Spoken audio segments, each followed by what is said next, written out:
The rain hammered against the cafe windows like 1,000 urgent fingers, each droplet racing down the glass as if fleeing from something terrible. Inside, the warmth of fresh coffee and cinnamon rolls created a sanctuary from the storm. But Sarah Mitchell barely noticed. She was counting coins in her apron pocket for the third time, hoping the total would somehow be different. $12.47. That was all that stood between her and complete financial ruin. Her daughter's medication cost $50, and the pharmacy wouldn't wait another day. The eviction notice tucked in her purse felt like it was burning a hole through the fabric, a constant reminder that she was 3 weeks behind on rent. But even as her own world crumbled around her, Sarah couldn't ignore the shivering man standing outside in the downpour, his threadbare coat offering about as much protection as tissue paper. She watched him through the window, this stranger with silver-streaked hair and hollow cheeks, staring at the menu board with such longing it made her heart ache. His shoes were held together with duct tape, and his trembling hand suggested he hadn't eaten in days. Sarah knew that look. She'd worn it herself not so long ago before this job, before she'd clawed her way to almost stable ground. The other customers averted their eyes when he finally pushed through the door, bringing with him the smell of wet cardboard and desperation. Her manager, Tom, immediately moved toward him with that practiced expression of polite dismissal. "I'm sorry, sir, but if you're not ordering—" "Wait." Sarah's voice cut through the tension like a knife.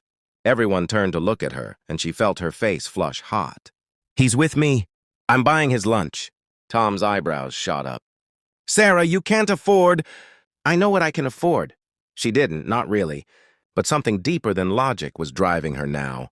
She guided the homeless man to a corner booth, ignoring the whispers from other patrons. Up close, she could see intelligence in his eyes, along with shame so profound it seemed to physically weigh him down. "I don't accept charity," he said quietly, his voice refined despite his circumstances. It surprised her. "Then consider it a loan. Pay me back someday when you're on your feet." Sarah smiled, though it wobbled at the edges. "What would you like?" I don't remember the last time someone asked me that." His voice cracked, and he quickly looked away. "Coffee would be fine." "Just coffee." "Coffee in the turkey club with fries," Sarah told the kitchen, using her employee discount. "And soup, the loaded baked potato soup." She spent the rest of her shift watching him eat from the corner of her eye. He took small, deliberate bites, making it last, savoring every morsel like it was Thanksgiving dinner. When he finished, he carefully folded his napkin, stood, and approached the counter where she was refilling salt shakers. "Thank you," he said simply. "You didn't have to do that. Especially when—" He gestured vaguely at her worn shoes, her faded uniform. He saw her, really saw her, and somehow recognized a fellow traveler on the edge of disaster. "We all need help sometimes," Sarah replied, feeling tears prick her eyes. "Take care of yourself out there." He nodded once, a gesture that seemed almost formal, then disappeared into the rain that had softened to a drizzle. That night, Sarah fed her daughter Emma spaghetti for the 4th night, in a row, and pretended not to notice when the 6-year-old asked why they couldn't have the chicken nuggets she liked. She held Emma close as they fell asleep in the same bed, the heat having been shut off 2 days ago, and prayed for a miracle she didn't really believe would come. The next morning arrived gray and unremarkable. Sarah tied her hair back, put on her brightest smile. Despite the notice to vacate, she'd found tape to their apartment door and headed to work. The cafe was moderately busy with the usual morning crowd. Lawyers, grabbing coffee between court appearances, students camping out with laptops, elderly couples sharing scones and conversation built over decades. Then the door opened and Sarah's world tilted sideways. The man from yesterday walked in, but he wasn't the same man. Or rather, he was, but transformed. He wore an impeccably tailored charcoal suit that probably cost more than her car. His hair was trimmed and styled, his shoes gleamed, and he carried himself with the unmistakable bearing of someone accustomed to authority. Behind him stood 2 people, a woman with a tablet and a man in an equally expensive suit taking notes. The cafe went silent. Tom dropped a coffee pot. It shattered, but no one moved. The man walked straight to Sarah, and she saw her own shock reflected in his gentle smile. "Hello again," he said.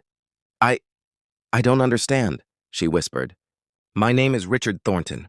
I own this building. He paused, letting that sink in. And about 37 others throughout the city. I own Thornton Industries, Meridian Property Group, and a venture capital firm you've probably never heard of. Last week, I decided to do something I hadn't done in 30 years. I wanted to know what it felt like to have nothing, to see how people would treat me when I couldn't offer them anything in return. Sarah felt dizzy. The cafe was spinning, or maybe she was. Why? Because I'd forgotten, Richard said simply. I'd forgotten what it meant to be human, to need help, to be invisible. For 3 days, I lived on the streets. Do you know how many people walked past me? Thousands. Do you know how many looked at me like I was less than human? Nearly all of them. Do you know how many bought me a meal when they clearly couldn't afford it themselves? He paused, his eyes shining. One you. Tom had gone pale. Several customers were recording on their phones. Sarah couldn't process what was happening. I did some research last night, Richard continued. I know you're about to be evicted. I know your daughter needs medication you can't afford. I know you work 50 hours a week here and still barely survive. And I know that despite all that, you gave away money you desperately needed to feed a stranger. He pulled out a folder and handed it to her. Sarah opened it with trembling fingers. That's the deed to a 3-bedroom house 3 blocks from here. In your name, paid in full. No mortgage. That's a checkbook for an account. I've opened with enough money to cover your daughter's medical expenses for the next 10 years and living expenses, so you never have to worry about keeping the lights on. And that, he pointed to another document, is an offer of employment as Director of Community Outreach for Thornton Industries, starting at $150,000 a year. Sarah couldn't breathe. The numbers weren't making sense. Nothing was making sense. I can't. Tears streamed down her face. Yes, you can. You taught me something yesterday. You reminded me that wealth isn't measured in bank accounts. It's measured in the size of your heart, in your willingness to sacrifice when you have nothing left to give. You're the kind of person I want running my charitable foundation, finding others like yourself who deserve a hand up. Sarah collapsed into a chair, sobbing. Years of stress, of fear, of going to bed hungry so Emma could eat, of choosing between medicine and electricity, it all came pouring out. Richard sat beside her, patient and understanding, while Tom and the customers watched in stunned silence. When she could finally speak, Sarah looked up at him. The Turkey Club, she said, and laughed through her tears.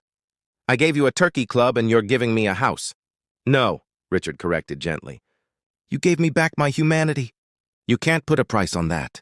3 months later, Sarah stood in her new home's kitchen, sunlight streaming through windows she owned, watching Emma play in a backyard that was theirs. Really theirs.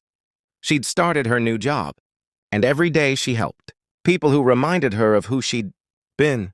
People on the edge. People who needed to know that someone saw them. Richard had become an unlikely friend and mentor. His 3 days of homelessness had sparked a revolution in how his companies approached hiring and community investment.